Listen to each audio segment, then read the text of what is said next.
When looking back at the Call of Duty series, every game in it I've had some memories of, either with levels or characters in them. But for some reason that wasn't the same for me with Call of Duty Infinite Warfare. The only thing I was able to vaguely remember before starting this game again for this series was that you were in space a lot. But at the end of the day, it's still Call of Duty. It can't be that different, right?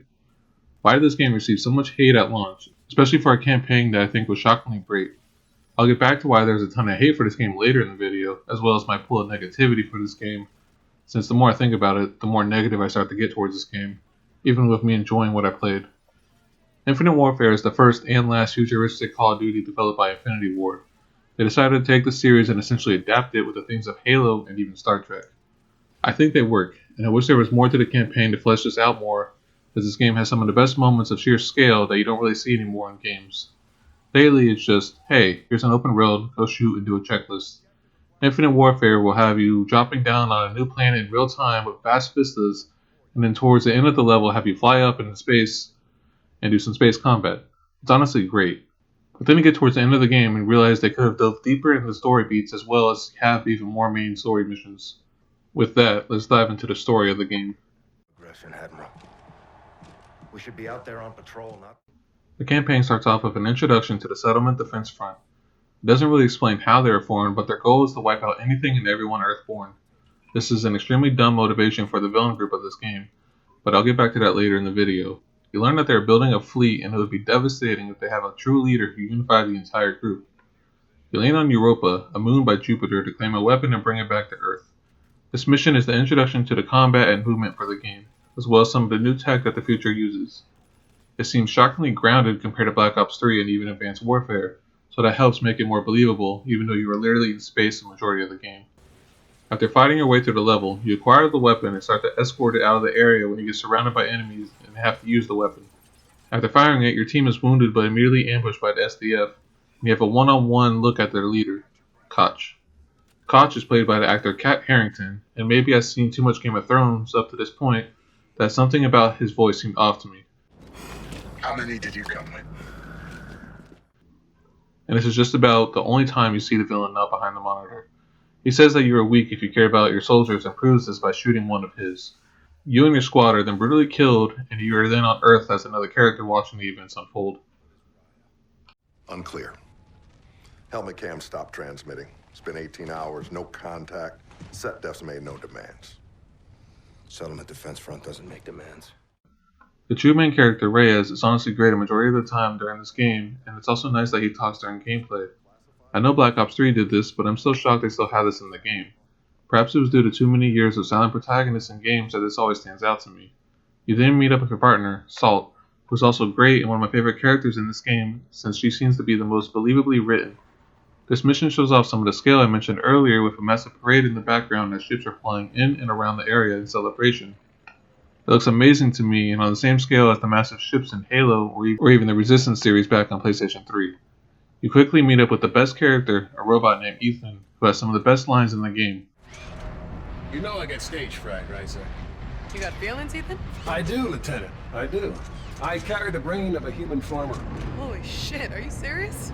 No, ma'am, not at all. A few moments later, you find out that the weapon on the defensive turrets are targeting you and the fleet as Earth is about to be invaded by the SDF. This mission has you progress through the destroyed streets while ships are being destroyed in the background and also affecting the layout of the map at the same time in some instances. As you push forward, you aim to take back the massive tower who has the worst side villain I can think of, but he's out of the way for now. You then hop in an aircraft to fly to space for the next portion of the mission. Scars, fold in. We're going upstairs. Go flight.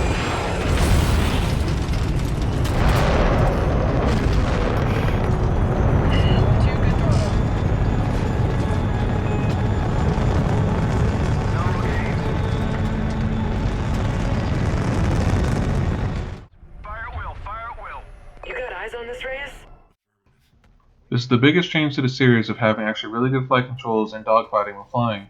The scale I mentioned earlier is perfectly showcased here as you fly up to space, shoot down some enemy planes, and then take over an aircraft carrier.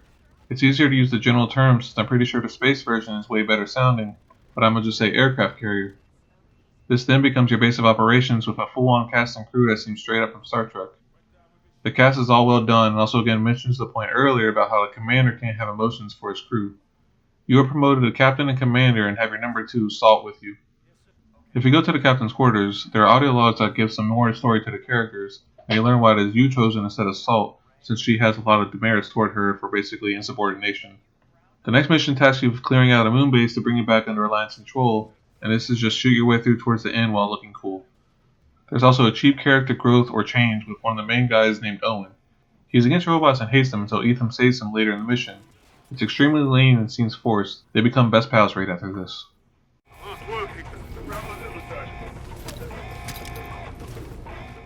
After this mission, the game opens up in a way no other Call of Duty has since Black Ops 2. It gives the player a choice in letting them do some side content. It is a shame that these missions have zero impact towards the story as far as I can tell, and they're only there to let the player earn some perks for their character, such as faster reloading and sleight of hand, just the basics. It's nice though that each of the environments are different, but there are only 2 variations to these: storm a massive ship with a pretty background, or do some space fighting in a pretty background. It's a shame that there are only 2 options, but at least it looks cool. By doing these, you also take down the most wanted list that they added, but I don't see this impacting the story other than maybe more weapon part unlocks. Only major complaint I have is at times it can be very difficult to see what's going on. The enemies have red around them and there is debris everywhere around these, so making out your targets can be difficult, especially on some of the later levels. This also took roughly 2 hours to do, and that may be generous. After completing these, I decided to focus strictly on the story except for when maybe 1 or 2 of these popped up.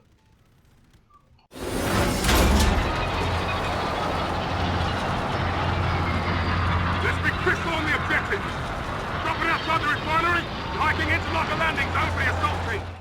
The next mission takes place on Saturn's moon, Titan. The introduction for this mission is one of the most visually striking ones I can think of in recent memories, but that may be due to just how good the lighting was and seeing it on my big TV, but the whole time I was excited to start going around the map. This is also the mission where Omar tells everyone that Ethan is a badass and his dumb turnaround isn't needed at all. The point of this mission is to take down the fueling station for the SDF, and it's essentially just a fighting towards the end. Eventually you get to your ship, destroy the entire area, and try to escape. As you're trying to, the major enemy ship, the Olympus, shows up and attacks you. You tell everyone to leave as you are stranded in space with Ethan. You are leaking oxygen and it seems like the end for you. Oxygen depleted. Captain, your suit. Took a hit in the cockpit. Left arm's torn. After the screen goes black, you wake up in a friendly ship, the Farron, because Saul got them to do the rescue for you. Again, proving that Saul is one of the best characters, you can hear this audio log later about why she wanted to save you, and that she can't do this alone since the 2 of you have been working together for a very long time. It's a nice touch. Was engaged by Olympus over Titan. Commander Reyes' Jackal was hit. Ethan was aboard. They bailed. He ordered 141 out of the battle zone. After this, you are tasked with going to an asteroid that is moving extremely fast towards the sun. This mission starts off extremely interesting as you are trying to avoid the sunlight as you move to each structure, as well as trying to figure out what is even going on, since everyone you find is dead. Eventually you find out that the robots are all seemingly hacked and all start attacking you. This ended up being my least favorite mission in the game because there are just too many robots non-stop, and they can just rather appear on you even if it seems like you cleared the path. As you reach the survivors of the group, you are tasked with an emergency escape, and you get everyone on board. One person helped save somebody else, and there wasn't a way for him to escape, so Omar decided to jump out and try and carry him out. He then gets stuck and tells everyone to leave too, again showing that you can't have feelings for others while being in charge. Reyes and Sultan have a quick argument that is pointless since the exact situation basically happened in the last mission with him being left behind. They squash the tension immediately and you are down a good character, Omar. I thought there was more to this game, but this is now basically the finale of the game. You are told to clean up any other side stuff you have missed before continuing, even though it's pointless. You plan to ambush an SDF ambush back on Earth. This plan has so many problems to me that I'll get back into that later. You have the prisoner from the beginning of the game being looped so you can take out a transponder he has in his side. The goal is to make the SDF think it's clear to attack, but in reality they are the ones who will be destroyed. Well, the SDF ended up taking out the transport, saving the prisoner, and when you go take him down, he practically almost kills you. This is just last minute tension and poor writing to me. The prisoner destroys Earth's defenses and the SDF attack, killing tons. You then board their massive ship in order to take down their leader. Getting towards the final room here, you control a robot, break the leader's head, and explode in front of him, yet he's still alive. You then enter the room, and at this point, he would give a massive speech, but the 2 times I played this game, I killed him immediately.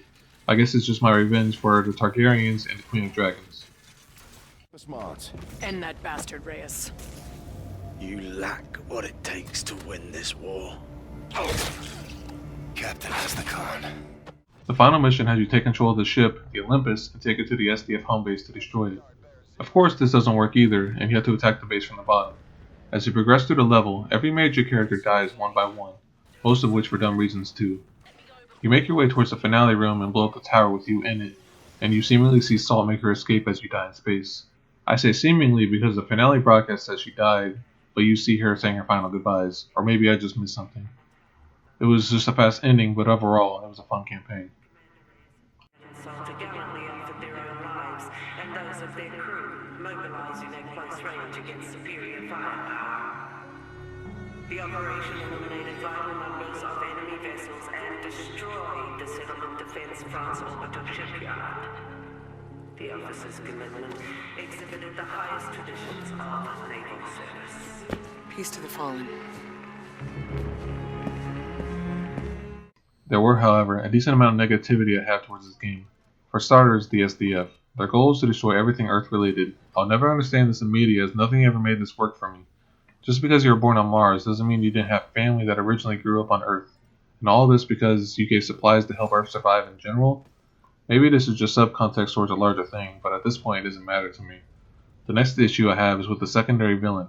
I don't understand how he took on Reyes like it was nothing when he spent the entire game killing thousands of people. And the fact that with the press of a button, he was able to destroy all of Earth's defenses.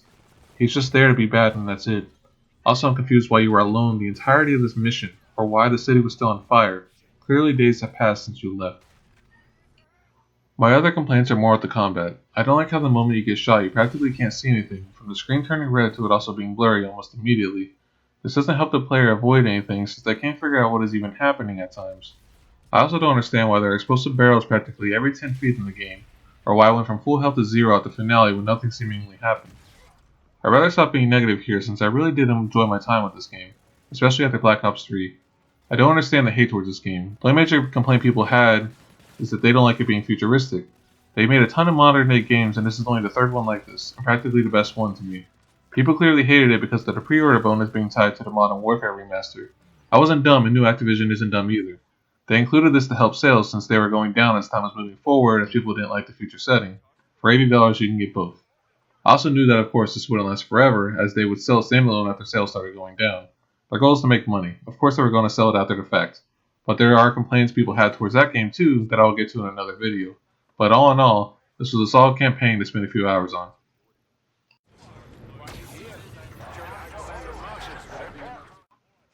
Apparently I never actually touched this multiplayer when I first got the game. When doing this video, it was actually the first time I played it, and honestly it was way better than I was expecting. With having played a ton of the recent Modern Warfare, this was a nice change of pace. I understand people aren't used to looking up when they're playing a game, and that they don't like that aspect, but that isn't a fair complaint.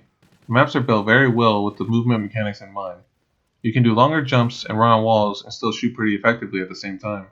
During the few matches I played, even though I lost most of them but did relatively well, I had a great time.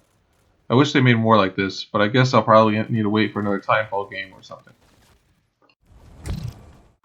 If you're looking to kill a few hours and perhaps have a good time with multiplayer, this is definitely a great game to jump back into.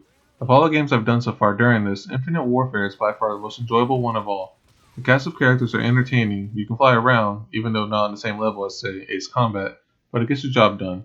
You get to experience scale not normally seen in the Call of Duty title, and you get to have some fun on reimagined Call of Duty maps as well from the games like Modern Warfare series like Terminal. There may be some issues with the combat at times, especially with the bigger robots, but at the end of the day, it's a summer blockbuster. But from here on out, there are no more futuristic games in the series.